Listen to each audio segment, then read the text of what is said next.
से अनार, अनार खाने से शरीर में खून बनता है। आ से आम, आम एक रसीला फल है जो गर्मियों में पाया जाता है। ई से इमली, इमली खट्टी होती है और इससे चटनी बनती है। ई से ईंट, ईंट से घर बनाए जाते हैं। उ से उल्लू, उल्लू एक पक्षी है जो रात को जागता है। ओ से ऊंट, ऊंट रेगिस्तान का जानवर है और कई दिनों तक बिना पानी के रह सकता है। ए से एड़ी, हमें अपनी एड़ी साफ रखनी चाहिए। आई से ऐनक, मेरे पास एक बहुत सुंदर ऐनक है।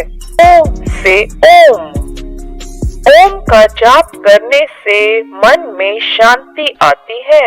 ओ से औरत, औरत एक जननी है, इसका सम्मान करना चाहिए। अंग से अंगूर, अंगूर खट्टे मीठे होते हैं और इनसे किशमिश बनती है। ऋ से ऋषि, ऋषि तपस्या करते हैं। आहा,